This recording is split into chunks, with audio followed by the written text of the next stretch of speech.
जी, ना कोई कौमी ना कोई कानूनी जुर्रत है और ना ही इखलाकी अथॉरिटी। अली ज़फ़र साहब जो ये लेक्चर फरमा रहे हैं, इसकी अब क्या रेलेवेंस क्या है? ये किस तनाज़ुर में है? आप वो इकोनॉमी पे आ रहे हैं। तो मामला ये है कि वो वहाँ तक महदूद रहे ना, अपने कॉल अटेंशन तक महदूद रहे।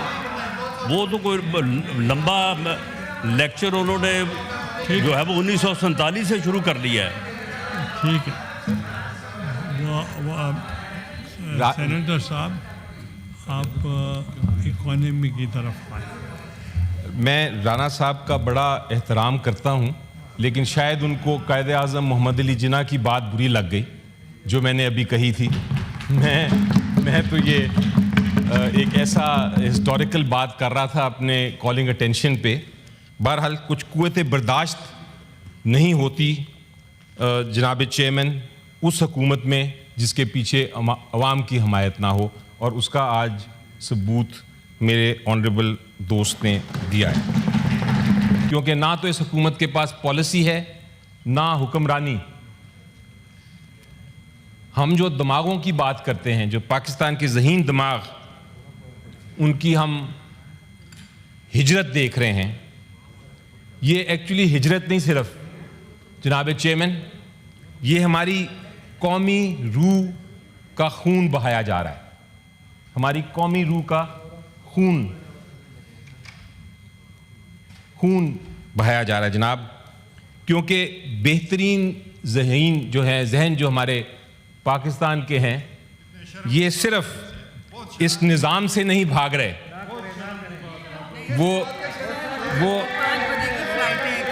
वो सिर्फ इस निज़ाम से नहीं भाग रहे जनाब, वो इस उम्मीद जनाब चेयरमैन 2016 आ गई है और अवाम जो है 3 सवाल पूछ रही है। पहला सवाल पूछ रही है कि पाकिस्तान में इंसाफ किधर है। दूसरा सवाल पूछ रही है कि पाकिस्तान का और हमारा मुस्तकबिल क्या है। और तीसरा सवाल जो हर एक की ज़ुबान पे है वो ये है कि इमरान खान साहब कब अपना ओहदा प्राइम मिनिस्टर का संभालेंगे। जनाब चेयरमैन, हमारी बुनियादें हिल चुकी हैं। 8 फरवरी के बाद सिर्फ एक सियासी तनाज़ा पैदा नहीं हुआ जो हमारी जड़ें खा रहा है, बल्कि एक आईनी बुरहान जन्म ले गया है। आईनी बुरहान को जन्म दे दिया जनाब चेयरमैन। अवाम ने वाज़े तौर पर अपनी राय का इजहार कर दिया है, और जब इजहार किया तो जमहूरियत पर एक हमला हो गया। अवामी मैंडेट को ना सिर्फ नज़रअंदाज किया गया, बल्कि तशद्दुद और बेईमानी के ज़रिए उस अवामी मैंडेट को तबाह भी कर दिया गया। ये हमारी जमहूरियत के बुनियादी हकूक़ की खिलाफ वर्जी है। वो हकूक़, वो प्रिंसिपल जो कायदे आज़म मोहम्मद अली जिन्ना ने हमें बताया था 1 अगस्त को, जब उन्होंने कॉन्स्टिट्यूएंट असेंबली को अपनी स्पीच की थी, तो उन्होंने क्या कहा था? उन्होंने कहा था, the authority of the government is conditional upon the will and consent of the people. हमारे पहले प्राइम मिनिस्टर लियाकत अली खान ने भी यही चीज़ कही थी। उन्होंने कहा था, the greatest pillar of democracy is the free will of the people. The will is the foundation of the constitution. तो जब आप मैंडेट को ज़ाया करते हैं तो आपकी जो पूरी हुकूमत की एक इमारत है वो एक रेत की तरह है। वो किसी वक्त भी गिर सकती है और गिरेगी। और ये मैं सिर्फ एक सियासी जमात के तौर पे या सियासी जमात के रिप्रेजेंटेटिव के तौर पे ये शिकायत नहीं कर रहा। ये एक कौमी ख़तरे की घंटी है जनाब चेयरमैन। जब आप अवाम की मर्ज़ी को कुचलेंगे तो जो भी हुकूमत आएगी, जो बिठाई जाएगी, उनके पास ना तो सियासी कोई जवाज़ है, ना उनके पास कोई, जनाब चेयरमैन अगर आप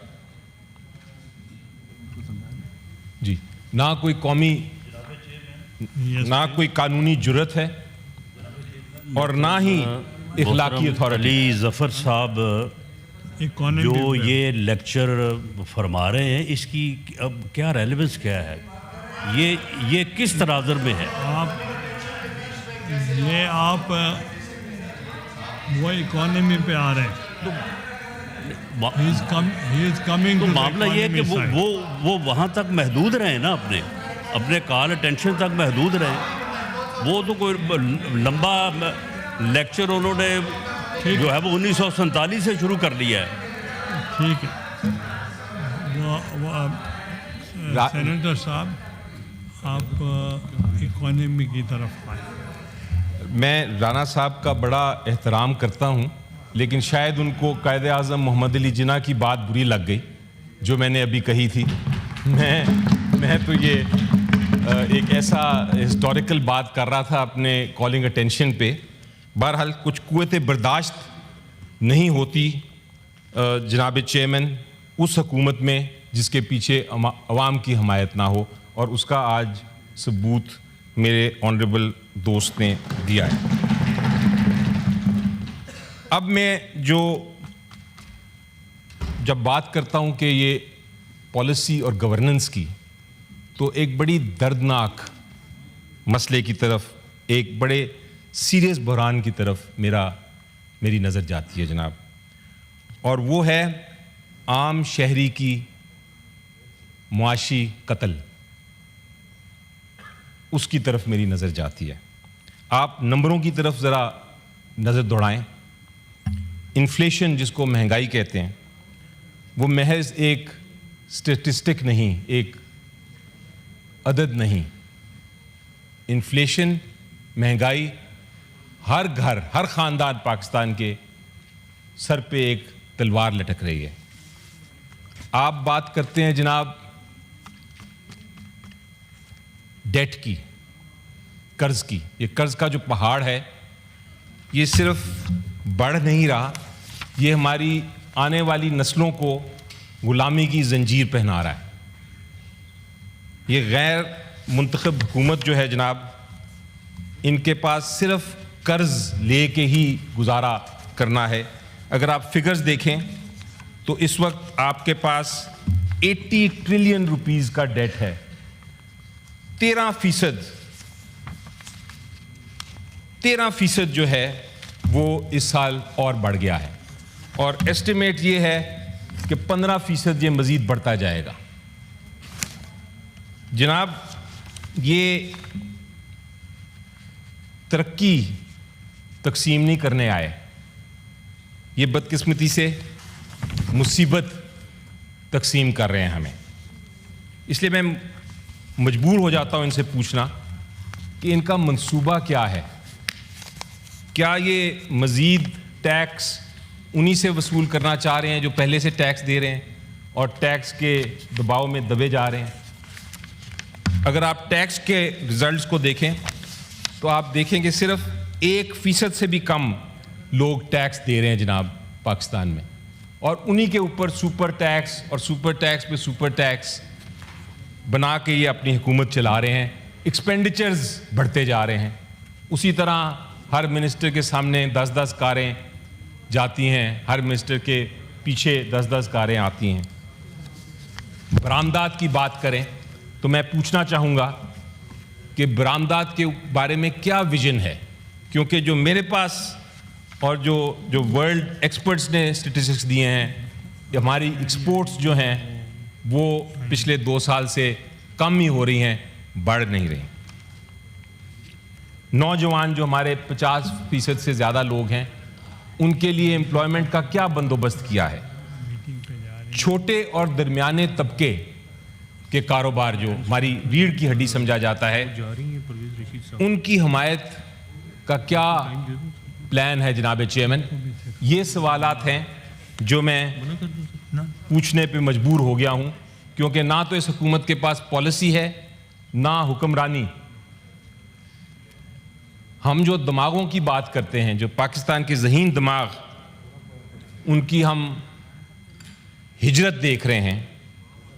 ये एक्चुअली हिजरत नहीं सिर्फ जनाब चेयरमैन, ये हमारी कौमी रूह का खून बहाया जा रहा है। हमारी कौमी रूह का खून बहाया जा रहा है जनाब, क्योंकि बेहतरीन जहन जो हमारे पाकिस्तान के हैं, ये सिर्फ इस निज़ाम से नहीं भाग रहे,